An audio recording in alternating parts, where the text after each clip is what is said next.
Bueno, en nuestra cita de hoy con la historia queremos dedicar los próximos minutos a hablarles de Julio Verne. Sus novelas de aventuras y relatos fantásticos publicados en la segunda mitad del siglo XIX han resultado con el paso del tiempo más que profecías. Desde los viajes a las profundidades marinas hasta las expediciones al espacio exterior, el genial novelista francés predijo con gran exactitud la evolución tecnológica que se iba a generar a lo largo del siglo XX. Automóviles con motor de combustión, trenes de gran velocidad, submarinos, helicópteros, naves espaciales e incluso redes de comunicaciones muy cercanas a lo que hoy es Internet aparecen en sus novelas, en ocasiones un siglo antes de hacerse realidad. ¿Cómo fue capaz de interpretar con tanto acierto la evolución científica y tecnológica de nuestra civilización? Veamos un clip biográfico. El 8 de febrero de 1828 nace Julio Verne, el hombre que supo adelantarse a su tiempo creando los más apasionados relatos de aventuras. Julio Verne es hijo de un prestigioso abogado de Nantes y su infancia está marcada por una severa disciplina familiar. En contra de sus deseos, pero siguiendo la voluntad de su padre, se traslada a París para cursar los estudios de Derecho. Allí descubre su pasión por el teatro y la literatura. Su vocación literaria le acarrea innumerables estrecheces económicas.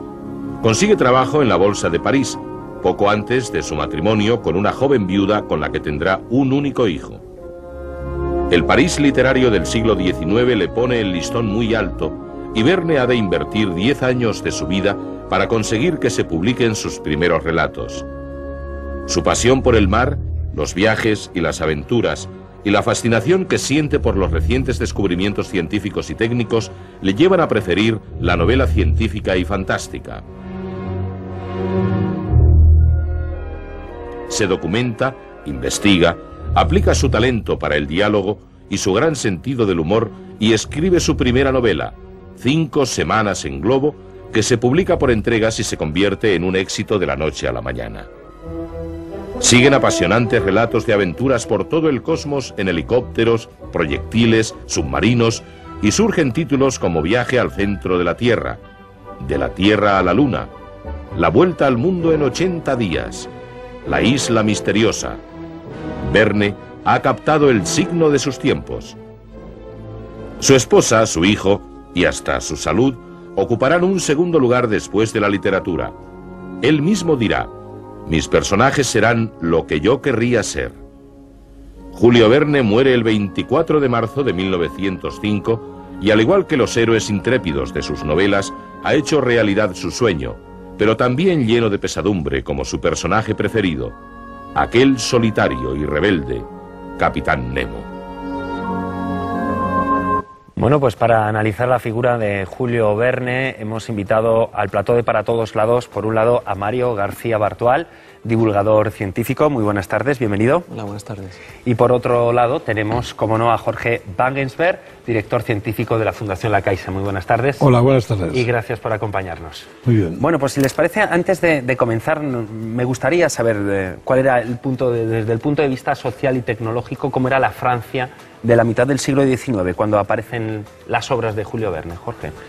Bueno, era una época en el que había la sensación de que no solamente de que todo estaba por hacer, sino que se podía hacer, ¿no?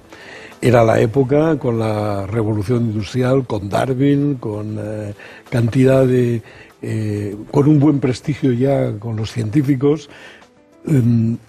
Julio Verne tuvo mucha relación con los científicos, reunió mucha información. Creo saber que hasta 1 millón de fichas llegó a tener sobre diferentes detalles, y lo que hizo, pues sí, fue explorar dentro del dominio de lo posible. Y lo primero es el movimiento, ¿no? Yo creo que lo que hemos visto ya en la introducción es que lo primero que se planteó Darwin es de cuántas maneras, por dónde y hasta dónde podríamos viajar. Se planteó los límites del movimiento humano, ¿no? Mario.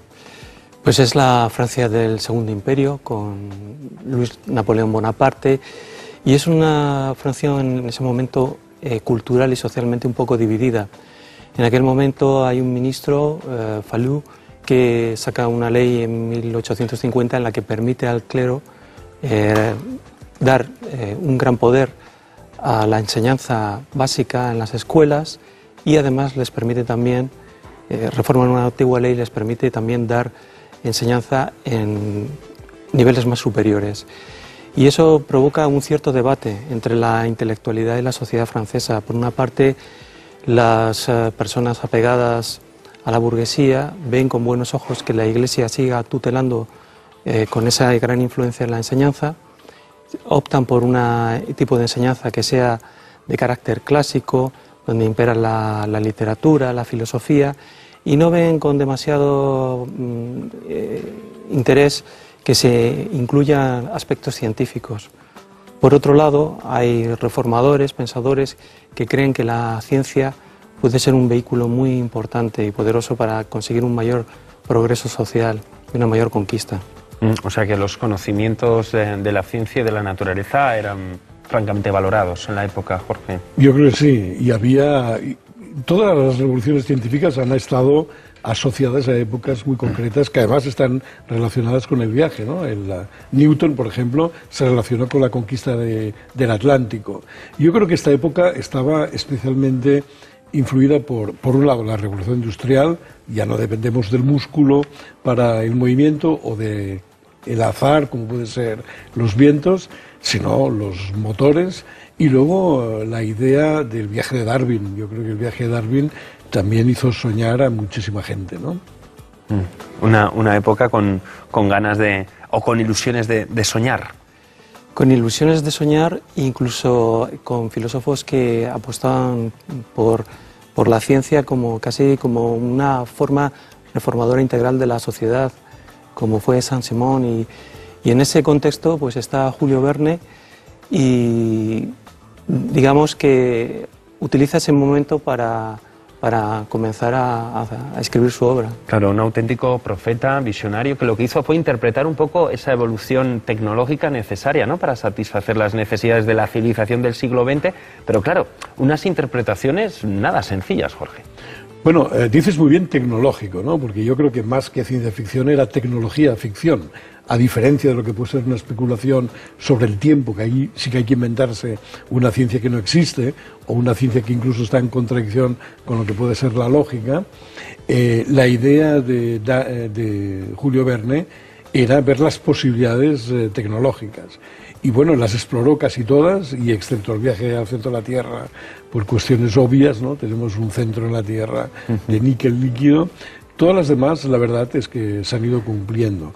Lo cual no es nada fácil, porque si restringimos mucho en el tiempo y miramos, bueno, cuando se hizo, por ejemplo, la película 2001 y la novela, pues hay cosas que se han realizado que no estaban previstas, y cosas que se preveían no se han realizado. Por ejemplo, una máquina que piensa, esto sigue siendo un problema, ¿no? Está tanto en Odisea 2000, aquel ordenador que no se deja desenchufar, como en Blade Runner al principio, cuando hay un interrogatorio que quieren distinguir entre un hombre y una máquina. Hoy los ordenadores son mucho más potentes, hacen más cosas, pero básicamente no se puede decir que no se dejen desenchufar o que se enamoren todavía. En cambio, hay cosas que no hemos previsto y que hubiera sido muy fácil de prever, en principio, visto desde después. Quizás Julio Verne lo hubiera hecho. Pero bueno, los móviles, la telefonía móvil, no se predijeron, tampoco se ha predicho la computación doméstica, es decir, no es fácil hacer lo que hizo Darwin, ¿no? Claro, una interpretación, Julio Verne, una interpretación realmente diferente. Sí. Él, para conseguir esos grandes logros, se documentaba mucho. Él originalmente empezó haciendo dramaturgia y poesía, y para conseguir un dinero extra, pues preparaba artículos de interés de corte científico para pequeñas gacetas, y con el tiempo fue atesorando pues una importante biblioteca. Él también era un gran admirador de Edgar Allan Poe y sus relatos fantásticos, y entrevió la posibilidad de crear una novela, un tipo de novela que fuera fantástica, pero basándose en premisas reales y utilizando todo ese conocimiento científico que había atesorado. Con el tiempo lo llamó roman scientifique, la lo que podríamos decir ciencia ficción. Inventó el género, inventó el concepto de bestseller también, porque seguramente fue el primero que hizo ventas en masa, ¿no? Claro, de hecho cuando nos referimos a Julio Verne siempre le mencionamos como uno de los padres de la ciencia ficción junto a H.G. Wells. Pero claro, volviendo un poco a esa definición de ciencia ficción, ¿cuál sería la mejor, Jorge? Bueno, Wells sería más ciencia ficción que Julio Verne, yo creo, ¿no? El plantearse en viajar en el tiempo es algo que no es compatible con la ciencia que conocemos hoy, en principio. En fin, podemos viajar al futuro, pero nos tenemos que llevar con nosotros el cuerpo, ¿no? No podemos regresar al pasado. Aquí no hay turistas del pasado. Esto sería contradecir la lógica, ¿no? Para esto hay que inventar agujeros tipo gusanos en un agujero negro, en la relatividad general. Eso es ciencia ficción. Pero para esto hay que saber mucha ciencia, ¿no? En el caso de Julio Verne, bueno, aquí a lo mejor, Jorge, permíteme, la física cuántica tendría que decir mucho, ¿no? Bueno, ya sabes, lo del gato que está aquí pero no está. Bueno, eso en cuanto al determinismo, exacto. Sí, claro. El hecho de que una partícula pueda pasar por dos agujeros a la vez, sí, son cosas que colisionan, hacen un choque frontal con nuestra intuición. Pero hay que pensar que la cuántica o la relatividad están en el límite de nuestra intuición. Esto, desde luego, es una mina para hacer auténtica ciencia ficción. En estos momentos, la unificación de la cuántica y la gravitación, lo que para muchos es la teoría de supercuerdas, o la física que había en los primeros instantes de la historia de la materia, podría ser un campo de ideas nuevas tremendas. Sí. Claro, porque hoy en día, a fecha de hoy, tras un siglo de la novela de H.G. Wells, La máquina del tiempo, es más, como decía Jorge, más ficción que ciencia. En parte sí, lo que ocurre es que, como ha dicho Jorge, quizás en el futuro, cuando nuestros conocimientos sean aún mayores sobre astrofísica y avancen en experimentos que se están haciendo con grandes aceleradores de partículas y sepamos más la constitución íntima de la materia, quizás podríamos viajar en el tiempo, como él ha apuntado, a través de estructuras muy complejas como son agujeros de gusano y podríamos aparecer en otro momento en el tiempo. Lo que ocurre es que no sabemos si podríamos sobrevivir a un viaje así. Bueno, y desde luego lo que no podríamos hacer es cambiar la historia, ¿no? Podemos ir al pasado, pero seguramente de otro universo. Hombre, esto es como si tú entras en un túnel de tiempo y vas a la época anterior a que tu padre conocía a tu madre e impides que se conozcan, llegas a una contradicción lógica porque tú, que eres el fruto de esa unión, impides que lleguen a conocerse. Ya lo trató Spielberg, ¿no? El Regreso al futuro. Exacto, sí, sí. Con esa tremenda trilogía. Bueno, aquí cuando se viola la intuición o la lógica es cuando realmente empieza a ser interesante la especulación, ¿no? Y volviendo a las obras de Julio Verne, Jorge apuntaba todavía, Viaje al centro de la Tierra no se ha cumplido. ¿Tienen muchos errores científicos las obras de Julio Verne? Tiene errores científicos. Quizás uno de los más notables, a pesar de que es una novela magnífica, es cuando imagina que para llegar a la Luna hay que llegar utilizando un enorme cañón, un cañón gigantesco. Claro, 11,2 kilómetros por segundo no aguanta ni una piedra. Claro, las velocidades de aceleración serían tan inmensas que se desintegrarían los astronautas, ¿no? Pero quizás haya un elemento un tanto irónico. Creo que en ese momento me da la sensación de que Julio Verne se está burlando un poco de la guerra de secesión norteamericana y la escala armamentística que había en aquel momento por crear cañones cada vez más grandes. A lo mejor hay un elemento un tanto irónico que pasa un poco desapercibido. Julio Verne tenía sentido del humor, entonces, Jorge. Sí, la ironía yo creo que es muy importante tanto en la creación de ciencia como en la divulgación de la ciencia, porque es la primera forma de autocrítica, ¿no? No sé si en el caso de disparar un cohete directamente a la Luna es el caso, ¿no? Pero es muy importante, desde luego.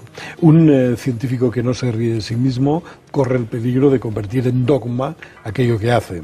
Por lo tanto, hay un humor bueno que consiste en reírse de uno mismo, no desde luego en reírse del otro o de un hándicap que pueda tener otro, ¿no? Eso es interesante en el caso de Julio Verne. El humor que tiene es un humor científico, es un humor crítico, ¿no? Claro, quizás también el género de la ciencia ficción permite jugar con la realidad y lo que no es real, ¿no? Sí, efectivamente. Bueno, yo creo que en realidad, en rigor, en el fondo, todo conocimiento es ficción. Toda la ciencia es ficción, ¿no?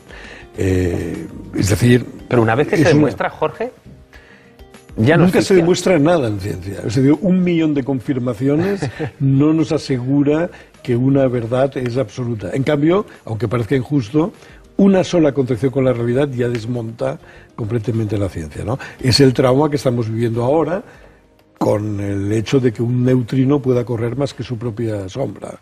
Lucky Luke ya lo ponía, ya iba más rápido que su sombra.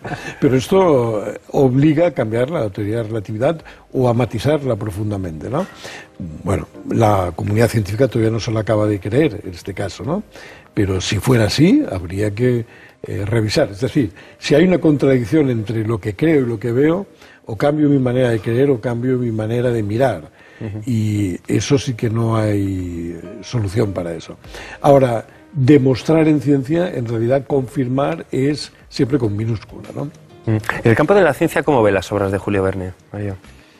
Pues la verdad es que ha influido muchísimo en cantidad de científicos que son muy importantes. Por ejemplo, un importante divulgador científico y quizás ahora que es el heredero del estilo de Carl Sagan, que es Michio Kaku, pues él en casi todas sus obras recientes habla de la influencia que ha tenido Julio Verne.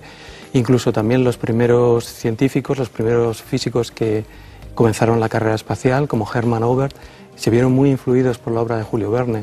Entonces, Julio Verne es un referente constante para los científicos y además sus personajes son complejos. Hay un Julio Verne que se vende mucho, que es al principio cuando está con Hetzel, con, digamos, su editor, el que le guía, el que le dice tienes que ir por aquí, que esto es lo que quiere el público, y se convierte en un gran bestseller.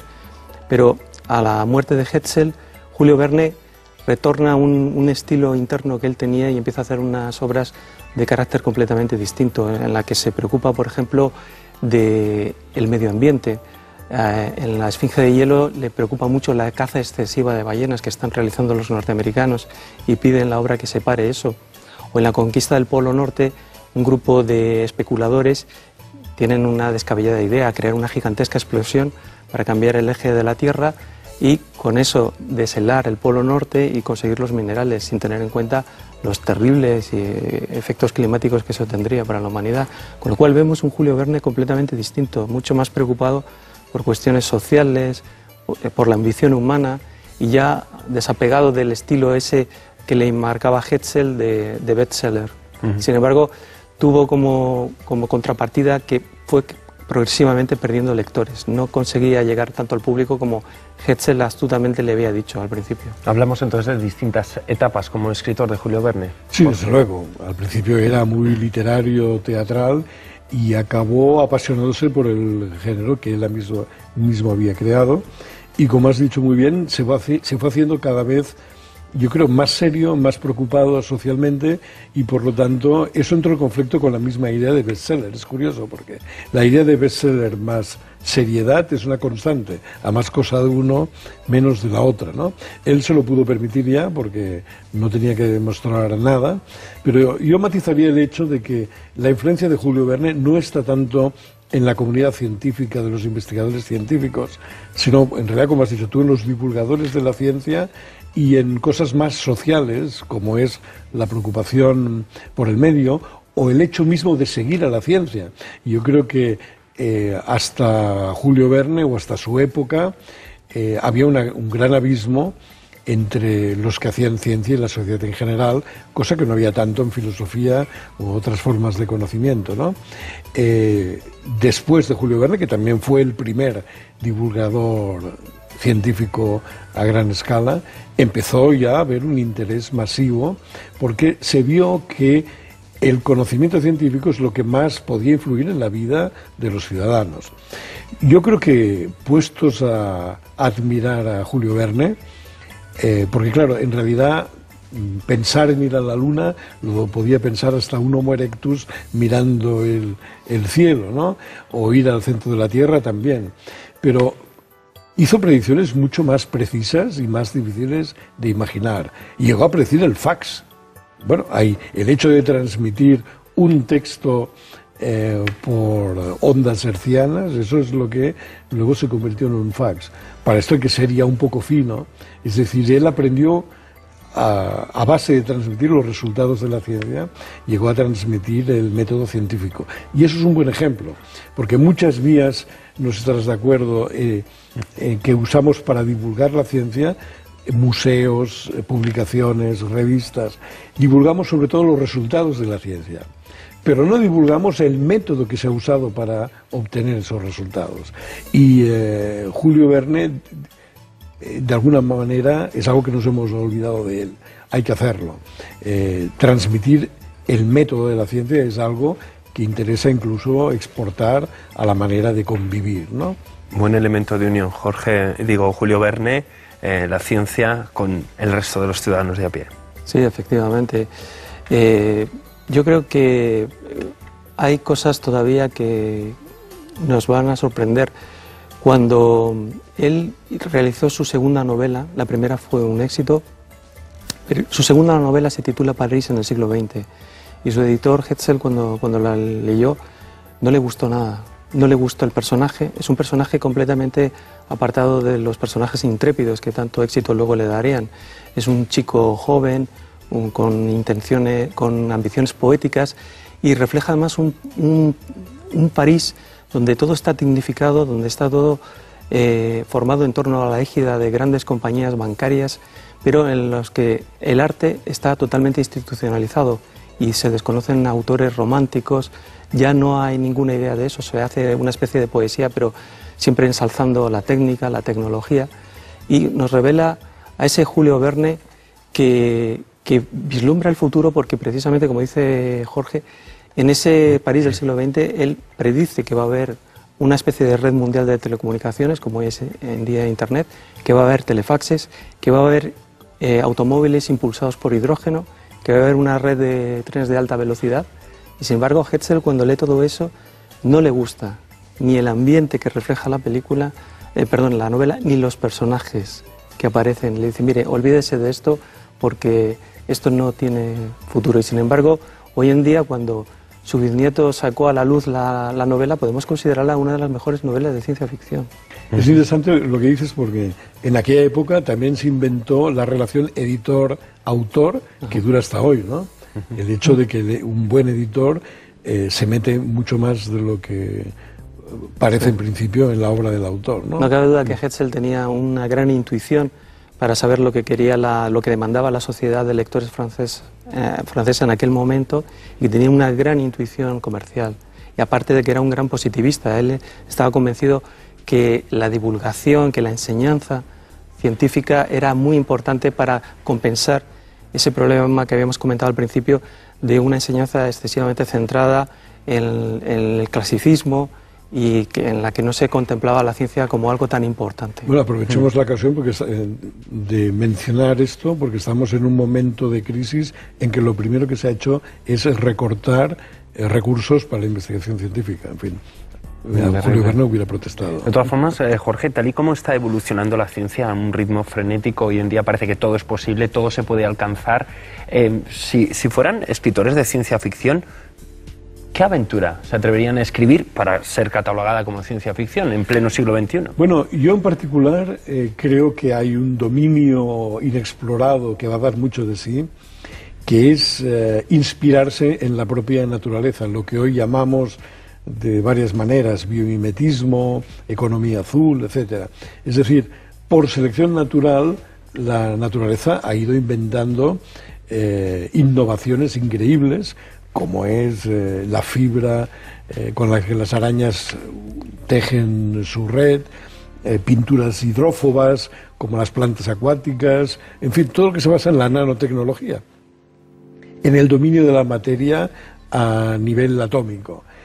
Bueno, eso es algo que, juntamente con el progreso de la capacidad de cálculo, o sea, capacidad de cálculo más el dominio atómico de la materia, la nanotecnología, hará que, por selección natural, es decir, pensando, consigamos resolver problemas increíbles. Un ejemplo solo. Si miras lo que hacen los barcos circulando, ves que detrás de cada barco hay una estela blanca que es energía que se ha usado en agitar y calentar el mar, no en mover el barco. O sea, aquí hay eficacia porque el barco se mueve, pero hay muy poca eficiencia porque casi toda la energía se basa en no mover el barco, sino en otra cosa. No hay un solo pez, no hay un solo reptil, no hay un solo insecto, no hay ningún sistema natural que se mueva dejando una estela blanca. En particular sería como avisar al depredador: oye, si no me has visto, estoy aquí en la punta de esta gran línea blanca. Bueno, pues hay un centenar de laboratorios en el mundo que están empezando con algún éxito ya a hacer innovaciones muy fuertes. La lista es interminable, ¿no? Sigue habiendo fuente para la ciencia ficción. Ya para ir acabando y volviendo a la figura de Julio Verne, uno de los autores más traducidos después de Agatha Christie, de todas sus obras, ¿ustedes tienen alguna predilección por alguna? Sí, yo tengo gran predilección por París en el siglo XX. Me parece que es un Julio Verne interesantísimo, un Julio Verne que en el fondo, a diferencia de lo que se creía, no es ese positivista, no es esa persona que quería ilustrar al pueblo con la ciencia, sino que en el interior de su corazón había un romántico, una persona que recelaba de los grandes avances que estaban teniendo las corporaciones bancarias. Quizás ese desapego que tiene hacia el capitalismo provenga también de sus primeros días en que trabajó en la Bolsa de París. París en el siglo XXI. Jorge, ¿cuál es la tuya? Para mí, a pesar de la claustrofobia que me dan los submarinos, yo creo que las 20.000 leguas de viaje submarino tiene casi todo lo que tiene la aventura. A mí siempre me han impresionado los grandes libros de aventuras científicas. Thor Heyerdahl y la aventura de la Kon-Tiki es algo que también le debe mucho, yo creo, a Julio Verne. Pues Jorge Wagensberg, como siempre, Mario García, muchísimas gracias por acompañarnos y haber dado este pequeño homenaje a nuestro querido Julio Verne. Un placer.